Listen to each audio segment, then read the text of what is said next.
Hey guys, it's FilterSC here, and I'm back for episode number 3 of my Heart of the Swarm Terran Bronze Master series.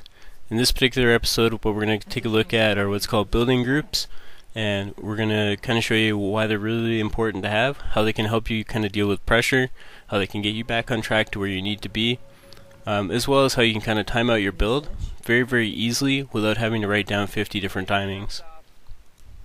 So the first question is, what are building groups? Well, building groups are kind of a set plan that you have when you go into a game. What you want to do when you go into a game of StarCraft 2, especially as a Terran player, is know overall what you're looking to do and how you want to accomplish that. That involves a few different things in terms of how you want to control your army, when you want to be out moving on the map, and that kind of stuff. But more importantly, on the back end, it's what buildings you're going to have, when you're going to get them, and how you're going to kind of add them all on. Now, the reason building groups are really easy to think of is because when you think of a standard Terran building group, you think of 3 barracks, 1 factory, and 1 starport. Now, a lot of people kind of struggle to get there in the first place, right? And then they struggle to add on the production, which is one of the more important parts. You'll see that quite commonly with kind of gold and platinum league players, and even diamond leaguers, who just are not able to add on the extra production that they need. For myself personally, I find quite often I'll be playing a game and everything will feel like it's going fairly smooth, but I just won't have added the extra production I need, especially against a Protoss or a Zerg player, and I'll end up losing the game specifically for that reason. So we're going to take a look at how you can make that very easy for yourself. Now, one of the biggest things that happen is a lot of people will lose to a cheese build. They'll bank up a whole bunch of money, not really completely lose themselves, and not be sure what they should be doing while they're under attack. And what ends up happening is you get up to like 600, 700, 800 minerals, and this can happen at all kind of levels of play, and you get a whole bunch of gas that you can't really do anything with, and the whole time you're still losing SCVs, so your economy is actually worse than it normally would be. And what's happening in a lot of those cases is the player will just look at the game and go, well, that guy just cheesed me, it's not my fault I lost, I didn't scout it properly, my composition was bad, whatever it is, they'll make up an excuse for why they lost. Now, there's a really easy way around this to kind of check to see if you did deal with the pressure correctly, and the second part about that is get yourself back on track and make sure you can properly deal with whatever your opponent's trying to throw at you. So one of the big things to remember is with an early pressure build from a Protoss player or even a Terran player, a lot of times they're skipping their expansion behind it, right? So their follow-up's not going to be as strong. The trade-off is their army right now is going to be better. So what you have to do is you have to get your own production online so you can either match him or surpass him. One of the best ways to do this is to get to the basic building group that you want and be producing the units that you want and the units that you need in order to defend it. So all you want to do when you're under early pressure is make sure you get that factory up, make sure you get your starport up, and kind of get to your 3 barracks, 1 factory, 1 starport. Even if you start making tanks out of the factory, whatever it is, if you're getting units out of it, it's helping you, right? The units those buildings are making is not necessarily that important. What is important is that you have those, and they're capable of helping you defend. One of the biggest things about getting that starport up when you're facing another Terran player is you can start to get Vikings up, take air control off your opponent, then he has to burn scans off one base to try to push up with tanks. Like, that's just not going to work, right? Eventually he's going to have to expand and back off, at which point you probably gained a huge advantage. So it's really important when you're under early pressure, just take a step back, get to your basic building group, and then move forward. The other really nice thing about having a basic building group that you're going for is your build is essentially completely timed out already for you based on when you take your gas and how you take your gas, right? Because all you're doing is you're throwing down a factory. Once you get 100 gas, you throw down a starport after your factory is finished, and you're never going to miss those buildings because you're building them when your resources dictate that you should be building them. You're not trying to build it at 7 minutes and 7 seconds. You're trying to build it when you have 100 gas. And if you take your gas at 13 supply every single time and you make 1 Reaper, it's always going to be at the exact same time every single game when you throw up your factory. For me personally, I honestly really don't know the specific timings of a lot of the buildings when I put them up.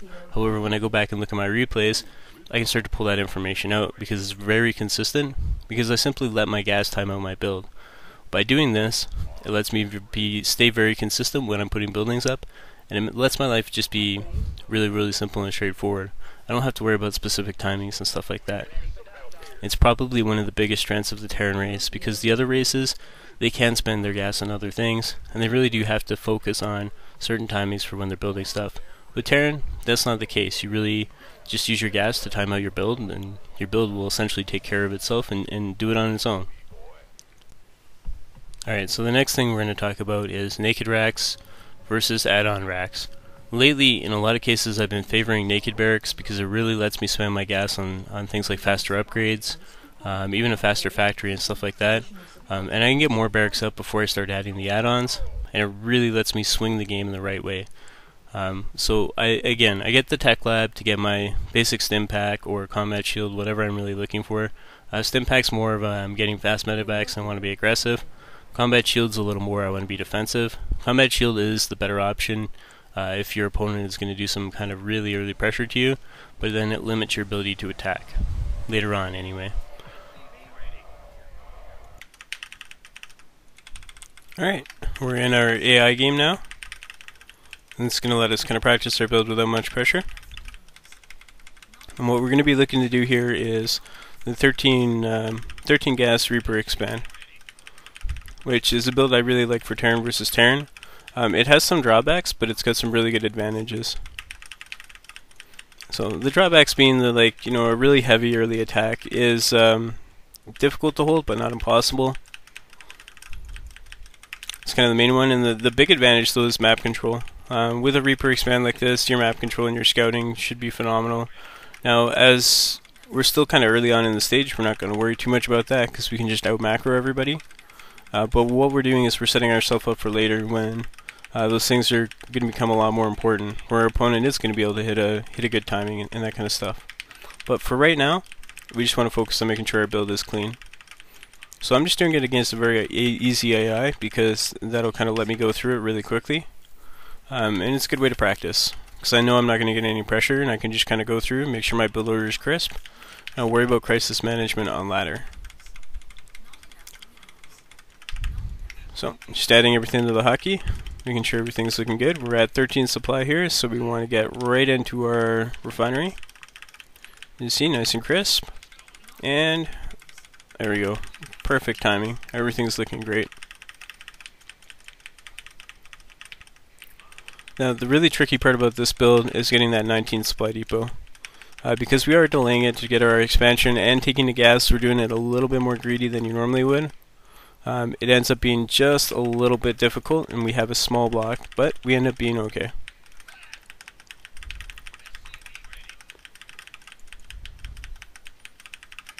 Okay, there we go. Now we don't want to make anything just out of the barracks just yet. We're waiting for our gas to get our Reaper out. But in the meantime, we're going to get our orbital command going. And now we have 50 gas, we can start our Reaper up right away. Really simple and easy. Now what we're looking to do is get our command center up, because that Reaper is going to take 45 seconds to make.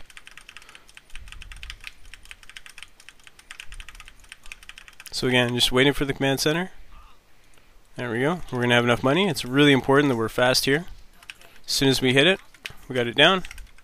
Again, it's okay to delay a little bit here. Now we need to get a supply depot up ASAP. There's no room to really position this one. It has to just go up super fast. Perfect. Now we can use this Reaper to do whatever we want. We can make a second one. But the key is not to kind of mess with anything in the background. I'm actually going to cancel the second Reaper and just start it after because I want to keep my SCVs in constant production. So the next thing we're going to do is just add on our factory because we hit 100 gas.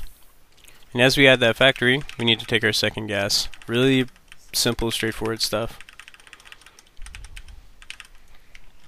And we can do whatever we really want with this factory. In this case, we're going to use it to get up to a quick Starport tech for Medivacs. But when you're playing, you can really use it for whatever. Alright, second gas is ready to go, so let's get some guys working on that. Let's get our next barracks on the way. And we're just going to delay for a second because we're going to need to make a starport and get an orbital really quickly. So, there we go. We got our orbital going on our expansion. It's going to give us a little bit more supply, and we're going to grab our starport here. We'll get a reactor going for that. With the factory's reactor, we'll probably end up just using it for barracks. There we go.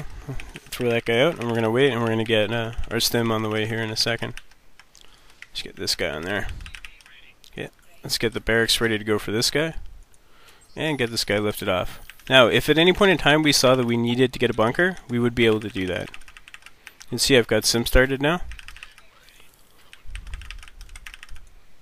And everything is looking nice and clean. Okay, we're going to need a depot, so let's go ahead and grab that. You can see just how fast we're getting all our upgrades and everything that we normally would take a little bit longer in the 1-Racks FE style build. Like, we're already up to Starport tech and getting a Medivac at this point in time. Just going to lift this factory off and move it over. That factory is there in the case of any kind of early pressure. We would need it, right? We can use that factory to make siege tanks, anything like that. So again, this guy is just going to lift straight over there. And all we're really focused on is having our basic building group ready to go. Okay, we're going to add a reactor to the barracks. We're going to add one to the starport here. And we're going to add on 2 more depots because those are going to become really important. Now that our expansion is established, gas is going to become a little bit more important. So we're going to grab that. And everything's looking pretty good. You know, we have a small army at the front, but again, we have Reapers. There's no reason for our opponent to really have attacked us early. If he does, these Reapers, without really controlling them too much, can take over control of watchtowers, so we're just simply not under any kind of pressure. You can see now we're adding more barracks, and we need to go up to our full 5 that we want, because we've finished with all our teching that we're looking for right now. Right? You see we've got a nice gas stash. We're going to spend that on Medivacs, as well as, in the future, our +1 and +2 upgrades. But for right now, we just want to get combat shield, lots of Medivacs, you know, lots of supply depots.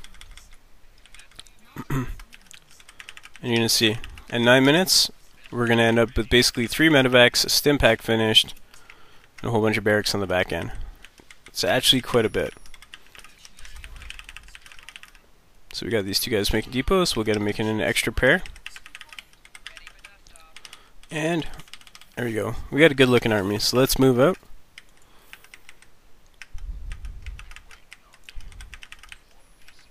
And see what our opponent has.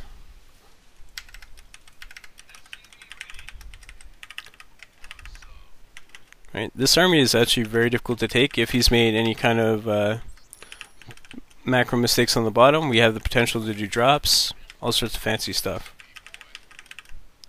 Again, we'll just check back in on our guys for depots.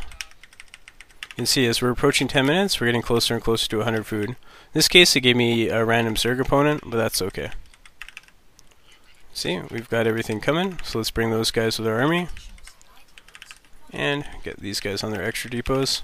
Again, you can see our money would be perfect for, you know, extra upgrades, taking a 3rd base, all that fun stuff. We'll worry about that later on, because there's a little bit of decision making involved here.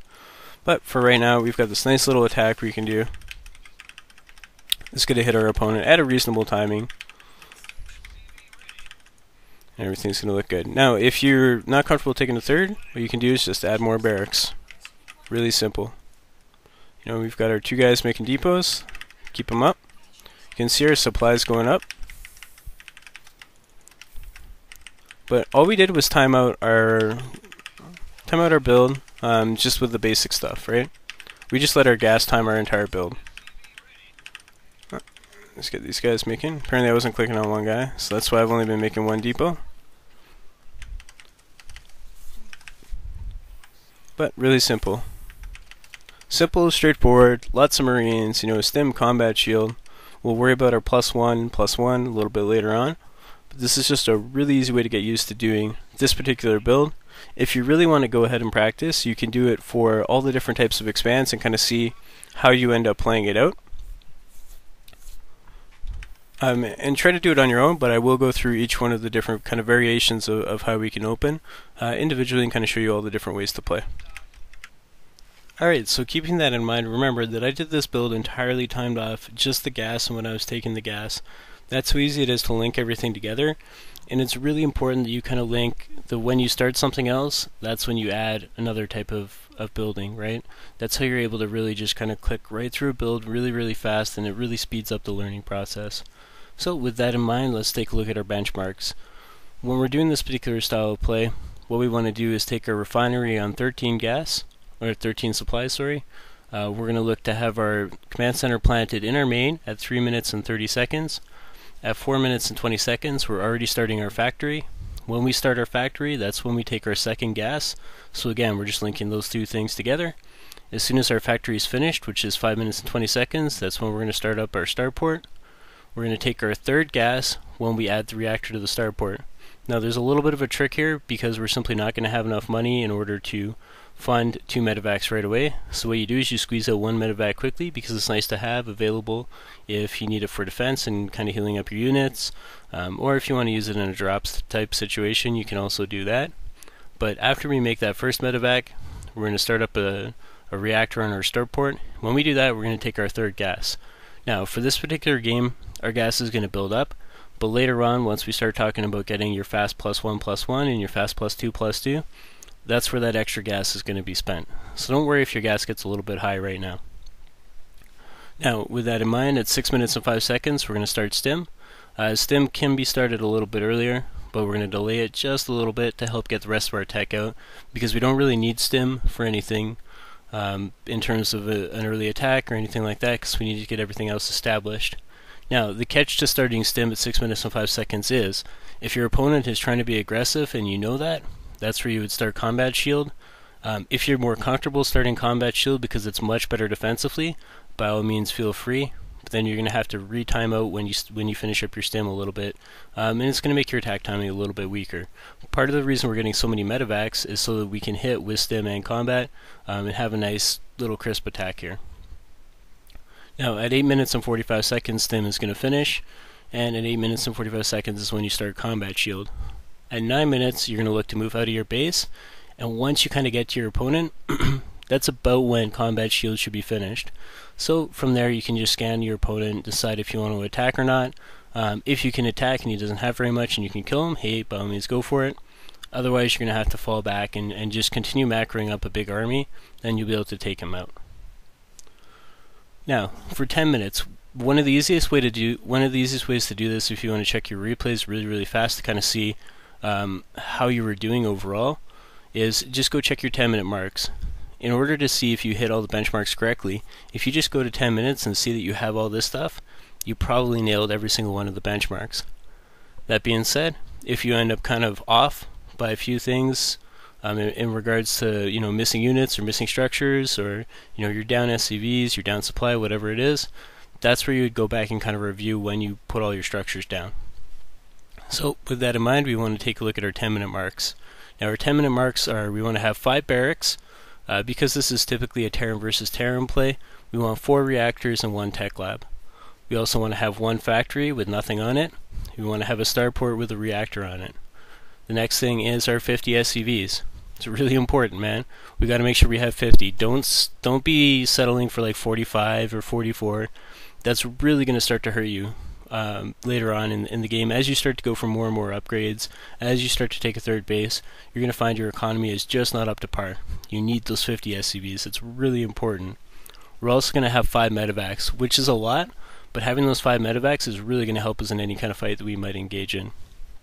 The next thing we want to make sure is, again, 100 supply. It's really easy to get to 100 supply as a Terran player by the 10-minute mark, and you're going to find that is a huge gap typically over what your opponent is. Getting to 100 supply requires that you play very smooth though, and that's going to be one of the more difficult benchmarks to hit, because a lot of people are able to kind of get the 50 SCVs, but the other pieces kind of drop off a little bit, and you might end up at like 85 supply or 80 supply with your 50 SCVs.